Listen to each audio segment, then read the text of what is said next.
Donc, un nationalisme d'extrême droite qui, comme je le disais, est fondé sur une définition biologique de la nation et qui critique de ce fait la vision républicaine de la nation qui rassemble des citoyens autour d'une citoyenneté et d'une appartenance commune. L'affaire Dreyfus permet à ce nationalisme d'extrême droite de se structurer, notamment à travers la formation de ce qu'on va appeler des ligues, c'est-à-dire des mouvements politiques qui privilégient l'action dans la rue, souvent violente, mais pas forcément, par opposition à des partis politiques fondés sur l'action parlementaire. La plus célèbre de ces ligues nationalistes, c'est celle que vous voyez ici, la Ligue des Patriotes, autour de son chef, Paul Déroulède.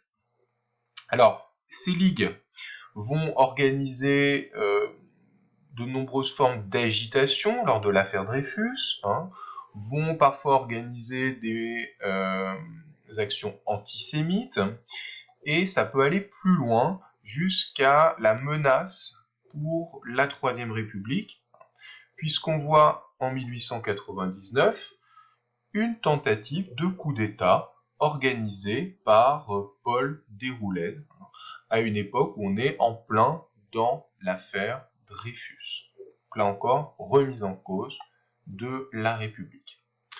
Malgré tout, l'affaire Dreyfus permet aussi l'union des républicains, l'union des différents partis, alors partis qui n'existent pas encore, qui n'existent pas avant 1901 en tant que tel, mais on va dire partis en tant que tendance politique, une union des partis modérés qui veulent combattre les extrémismes et notamment ce nationalisme d'extrême droite. C'est ce qu'on va appeler notamment en 1899 le gouvernement de défense républicaine qui va être formé autour du président du Conseil, Waldeck-Rousseau. Alors, vous voyez sur cette caricature Waldeck-Rousseau au centre qui marie un militaire, le général de Gallifet, donc qui représente le ralliement d'une partie de l'armée à ce gouvernement de défense républicaine, à Millerand, qui, lui, est à cette époque un socialiste. C'est-à-dire qu'on va unir différentes facettes de la vie politique de la Troisième République autour de cette idée d'une lutte contre l'extrémisme, contre l'antisémitisme et autour des valeurs de la Troisième République. Donc là, l'affaire Dreyfus va permettre le rapprochement de certains hommes politiques et va permettre aussi aux républicains de clarifier leurs pensées politiques et leurs valeurs. Dernière sous-partie, les crises de la période qui va de 1900, donc la fin de l'affaire Dreyfus, jusqu'à l'entrée en guerre en 1914. Au début des années 1900, ça va être notamment les problèmes liés aux relations entre la Troisième République et les religions. On l'avait déjà dit, avec l'école et les lois Ferry, la laïcité est un des objectifs des républicains. Ils veulent lutter, comme on l'avait vu, contre le cléricalisme, c'est-à-dire l'influence de la religion dans la vie politique. Cet anticléricalisme va être ravivé par l'affaire Dreyfus, puisque parmi les anti-dreyfusards, on va trouver beaucoup de membres du clergé. Les républicains vont donc considérer que le clergé a toujours une influence mauvaise sur la vie politique. De 1902 à 1905, le président du conseil, Émile Combes, va mener une lutte assez brutale contre les congrégations religieuses, c'est-à-dire contre les différentes organisations de moines et de nonnes qui gardent une influence dans certains domaines de la société, notamment dans l'enseignement privé.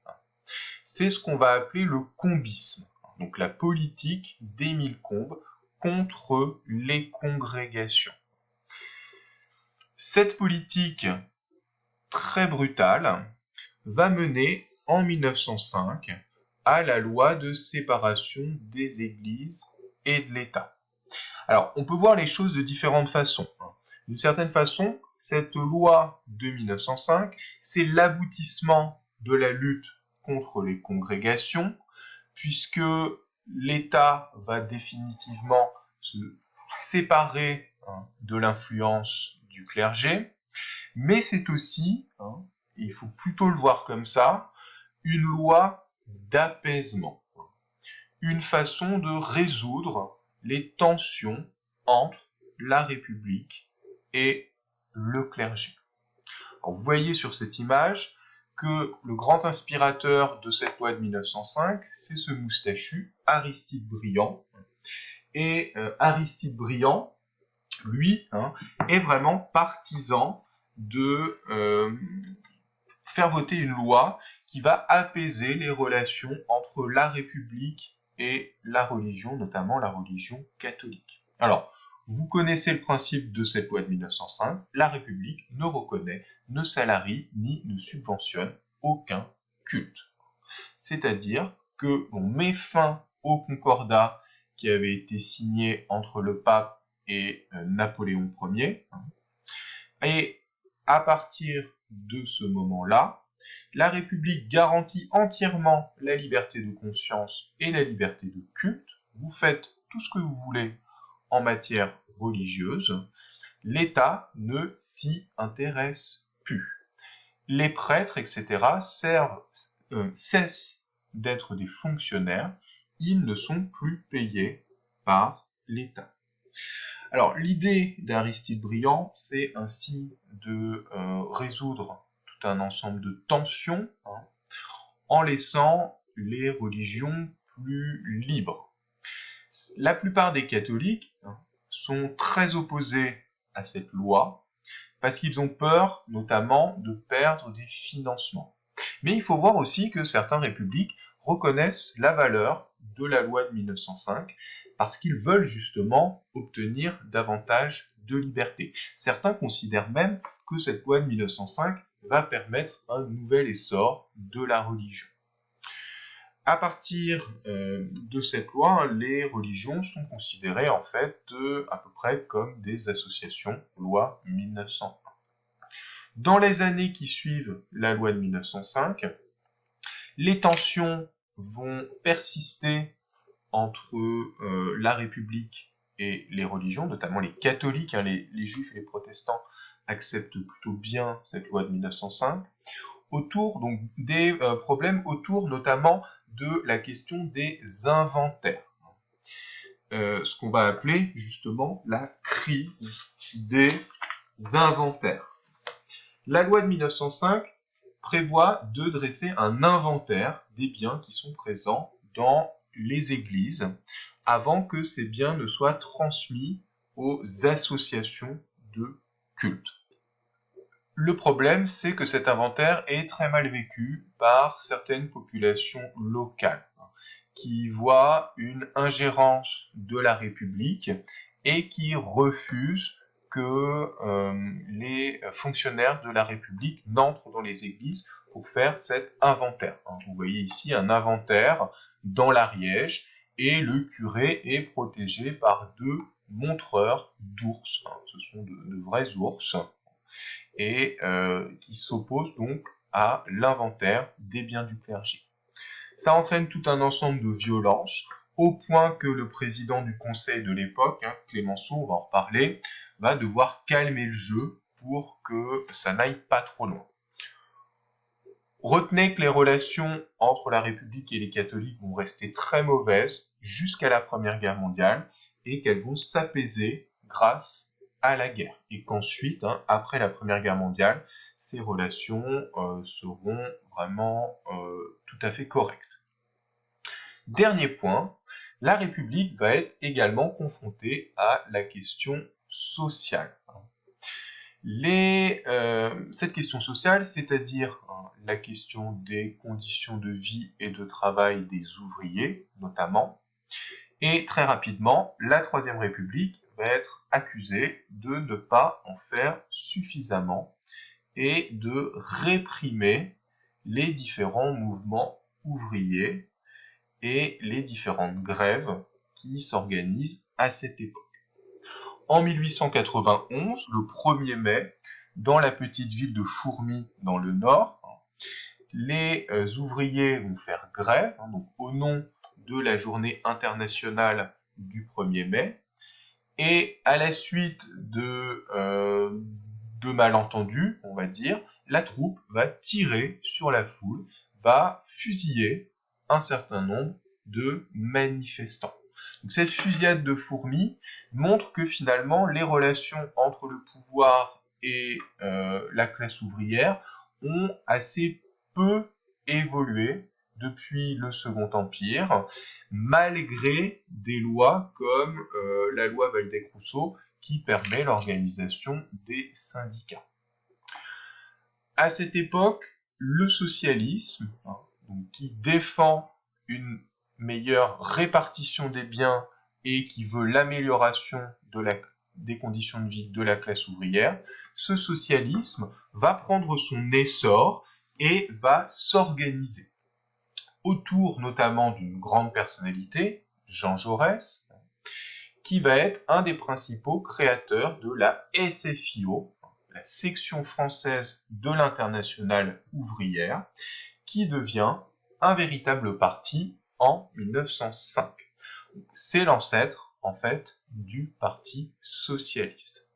Ce Parti socialiste va avoir un certain nombre de tensions internes, mais il va se rallier progressivement au gouvernement et il va accepter de participer à des gouvernements afin d'améliorer progressivement les conditions de vie des ouvriers.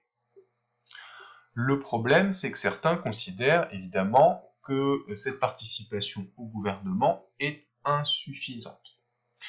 De grands syndicats vont également se former, notamment en 1895, la Confédération Générale du Travail, la CGT, qui existe toujours, qui va, comme vous le voyez ici, défendre la journée de 8 heures, des hauts salaires, qui va défendre une amélioration globale des conditions de vie des travailleurs, et qui, en 1906, va surtout se rallier au syndicalisme révolutionnaire. L'idée de la CGT et du syndicalisme révolutionnaire, c'est d'organiser une grève générale afin de transformer totalement la société par une révolution. C'est une attaque directe contre le pouvoir de la Troisième République, et la République va y répondre de façon très brutale.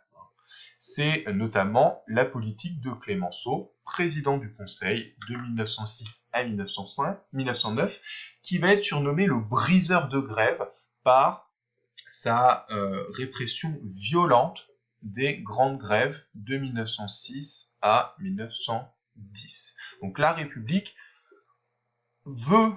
accepte de réformer, mais ne veut pas aller trop vite, ne veut pas aller trop loin, et reste fondamentalement conservatrice. Rapidement, en conclusion, mais de toute façon on y reviendra, le grand test pour la Troisième République, ça va être ensuite la Première Guerre mondiale. Certains considèrent qu'une république ne peut pas mener une grande guerre contre l'Allemagne.